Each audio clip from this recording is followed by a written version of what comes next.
여러분, 우리가 매일 먹는 맛있는 김치에 들어가는 그 고추, 한 10년 뒤에는 과연 누가 키우고 있을까요? 놀랍게도 그 답은 사람이 아닐 수도 있습니다. 바로 로봇일 수도 있거든요. 지금부터 피지컬 AI라는 아주 최첨단 기술이 여기 임실의 고추밭을 어떻게 미래 농장으로 바꾸고 있는지 그 놀라운 현장으로 여러분을 한번 안내해 보겠습니다. 이 질문, 이게 그냥 먼 미래의 상상이 아닙니다. 지금 현재 한국 농업의 가장 아픈 곳을 찌르는 질문이고요. 우리가 마주한 가장 시급한 현실, 바로 일할 사람이 없다는 이 위기를 정면으로 보여주고 있는 거죠. 네, 맞습니다.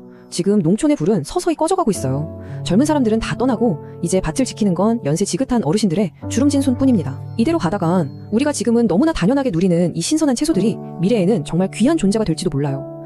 그래서 우리에겐 뭔가 완전히 새로운 해답이 필요한 시점입니다. 그래서 오늘 우리는 하나의 여정을 떠나보려고 합니다. 먼저 우리 농업이 처한 위기의 현실을 똑바로 마주보고요. 그리고 그 어둠 속에서 떠오르는 한 줄기 희망, 피지컬 AI라는 기술을 만나볼 겁니다. 이어서 이 로봇 농부가 일하는 스마트 농장의 하루는 어떤 모습일지 살짝 엿보고, 이 혁신이 진짜 현실이 되려면 어떤 산들을 넘어야 하는지, 그리고 그 너머에 우리가 그려볼 미래의 청사진은 과연 어떤 모습일지 함께 이야기 나눠보겠습니다. 자, 그럼 문제의 핵심으로 바로 들어가 보죠. 지금 우리 농업의 발목을 꽉 잡고 있는 가장 큰 도전, 과연 뭘까요? 이 그래프 한번 보시죠. 이 가파르게 떨어지는 선, 이게 그냥 단순한 숫자가 아닙니다. 텅 비어가는 우리 농촌의 현실을 그대로 보여주는 거예요. 농사를 짓는 분들의 평균 연령이 거의 70대에 가까워지는 동안 그 뒤를 이을 젊은 세대는 사실상 사라지고 있습니다. 전통적인 방식의 농업은 이제 정말 한계에 부딪혔고, 이건 곧 우리 식탁에 미래에 켜진 경고등이나 마찬가지입니다. 하지만 위기는 언제나 혁신의 씨앗을 품고 있다고 하죠. 바로 이 절박함 속에서 농업의 미래를 완전히 새로 쓸 주인공이 등장했습니다. 그 이름은 바로 피지컬 AI, 세상을 바꿀 로봇 농부의 탄생입니다. 피지컬 AI, 말이 조금 어렵게 들리시나요? 아주 간단하게 말해서 생각하는 뇌, 즉 AI에다가 움직이는 몸, 로봇을 붙여준 기술이라고 보시면 됩니다. 그냥 앉아서 데이터만 분석하는 게 아니라 그 분석을 바탕으로 실제 농사일을 직접 해내는 거죠. 우리가 챗GPT한테 고추 농사 잘 짓는 법 알려줘 라고 물어볼 수는 있죠. 그렇다고 챗GPT가 밭에 나가서 씨앗을 심어주진 못하잖아요. 바로 그 차이입니다. 가상 AI가 똑똑한 조언자라면 이 피지컬 AI는 분석하고 결정해서 직접 흙을 만지는 실행자인 셈이죠. 자, 그럼 이 똑똑하고 부지런한 로봇 농부가 실제 임실 고추밭에서는 어떻게 하루를 보내는지 우리 한번 슬쩍 따라가 볼까요? 이 로봇 농부는 환경에 따라서 변신하는 해결사 같아요. 드넓은 야외밭, 그러니까 노지에서는 광범위한 지역을 순찰하는 보안관처럼 움직이고요. 아주 정교한 작업이 필요한 온실 안에서는 섬세한 수술을 하는 외과의사처럼 움직입니다. 두 환경의 전략은 그래서 완전히 달라요. 먼저 하늘에서는 드론의 눈이 밭 전체를 쫙 스캔해서 아주 정밀한 3차원 지도를 그려냅니다. 그럼 땅에서는 AI 두뇌가 이 지도를 보고 병든 고추나무 딱 한 그루의 위치까지 정확하게 짚어내죠. 그러면 자율주행 로봇이 마치 의사처럼 출동해서 문제가 생긴 바로 그 지점에만 정확하게 약을 뿌려줍니다. 예전처럼 밭 전체에 농약을 마구 뿌리던 시대는 이제 끝난 거죠. 온실 안에서는 더 놀라운 일이 벌어집니다. 인간과 로봇이 완벽하게 협업을 하는데요. 이게 재밌는 게 처음부터 고추나무를 로봇이 작업하기 편한 다축형이라는 방식으로 키워요. 식물 자체를 로봇 친화적으로 디자인하는 겁니다. 그러면 VLA라는 첨단 기술을 가진 로봇팔이 잘 익은 빨간 고추만 상처 없이 따줘 같은 복잡한 명령을 알아듣고 사람 손처럼 아주 부드럽게 수확을 해내는 거죠. 이 모든 작업 뒤에는요, 사실 아주 강력한 두뇌가 숨어 있습니다. 전남대 이경환 교수의 이 말처럼 미래 농업의 핵심 기술인 디지털 트윈은 정말 상상 이상의 가능성을 보여주고 있어요. 디지털 트윈, 이게 뭐냐면 현실에 있는 농장을 컴퓨터 안에다가 그대로 복제해놓은 가상 농장이라고 생각하시면 돼요.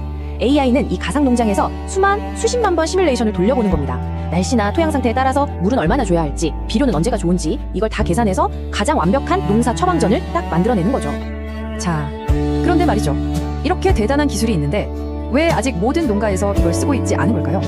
이제 아주 현실적인 문제들을 한번 짚어볼 시간입니다. 미래로 가는 길이 그렇게 순탄하지만은 않습니다. 이 로봇 농무 앞에는 아주 거대한 산맥이 가로막고 있어요. 첫째는 어마어마한 비용이라는 산, 둘째는 로봇이 마음껏 뛰어놀기에는 너무 좁고 흩어져 있는 땅이라는 산, 그리고 마지막은 아직도 옛날 시대에 머물러 있는 법과 제도라는 가장 높은 산입니다. 숫자는 거짓말을 안 하죠. AI 기능이 들어간 자율주행 트랙터는요, 일반 트랙터에 비해서 무려 54%나 더 비쌉니다. 이게 어느 정도냐면 그냥 고급 외제차 한 대 값이 더 붙는다고 보시면 돼요. 대부분의 농가에게는 이건 정말 그림의 떡일 수밖에 없는 거죠. 근데 더 심각한 문제는요, 우리의 법이 아직 1970년대에 살고 있다는 점이에요.